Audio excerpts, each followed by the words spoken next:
আমি একটা জিনিস বুঝি না, বাচ্চা বড় হয়ে উঠছে বলে মাকে কেন বুড়ি লুক দিতে হবে? মাকে কেন রঙহীন কাপড় পরতে হবে? মাকে কেন অনিচ্ছা সত্ত্বেও চেহারায় মুরব্বিয়ানা ভাব আনতে হবে? সন্তানদের সাথে যদি মায়েরাও রঙিন থাকে তাহলে সমস্যা কিসের? একদল উত্তর দেবেন, মায়েদের একটা রেসপেক্ট আছে না, মায়েদের সব কিছু মানায় না। মহা সমস্যা এই যে সন্তানদের জন্য, সংসারের জন্য এত স্যাক্রিফাইস একজন মা করলো, তাতেও পোষাচ্ছে না। রেসপেক্ট পাবার জন্য সাজা ছেড়ে দিতে হবে, ফিকে কাপড় পরতে হবে, কিশোরীর মতো উচ্ছ্বাস দেখাতে ইচ্ছে হলে, যুবতীর মতো সাজতে ইচ্ছে হলে, প্রাণ খুলে হাসতে ইচ্ছে হলেও শুধুমাত্র মা বলেই চুপ থাকতে হবে। তারও নিজেকে ভালোবাসার, নিজের পছন্দের সাজার অধিকার আছে। এগেইন গ্রেসফুলি বলে একটা ফ্রেজ আছে ইংরেজিতে, যার শব্দ হলো, যার অর্থ হলো সুন্দরভাবে বয়সকে বরণ করা। যে কোনো মানুষ চাইলেই বয়স হবার ব্যাপারটা এনজয় করতে পারে, কারণ বয়স হওয়াটা একটা ন্যাচারাল প্রসেস, এতে কারো হাত নেই। কিন্তু এই সময়টা সুন্দর বানানো সম্পূর্ণ আমাদের হাত।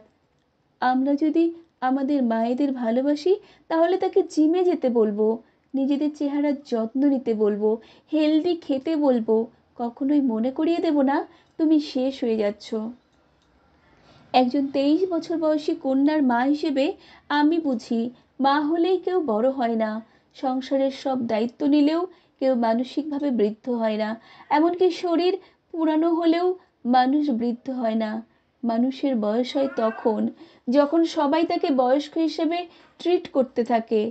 সম্প্রতি ঘটে যাওয়া একটা ঘটনা বলি। একটা বিয়েবাড়িতে একটা 50-এর বেশি এক ভদ্রমহিলা লাল রঙের লিপস্টিক পরে যাওয়ায় তার আত্মীয়স্বজনরা তাকে ভীষণভাবে অপমান করেন। এই ঘটনা জানার পর তার 25 বছর বয়সী পুত্র সেই আত্মীয়স্বজনদের উপর প্রচণ্ড ক্ষুব্ধ হন।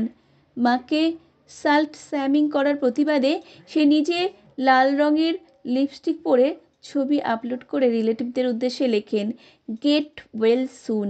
এই দেখার পর আমার মনে হলো, সত্যি তো, মায়েরা লাল লিপস্টিক দিতে পারবে না, এটা কোথায় লেখা আছে?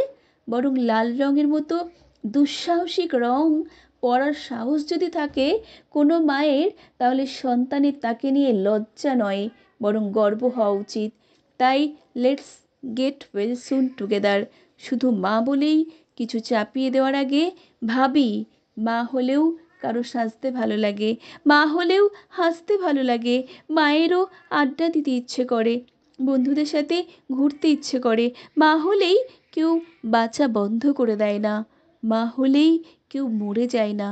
ভাবুন এবং ভাবতে শিখুন।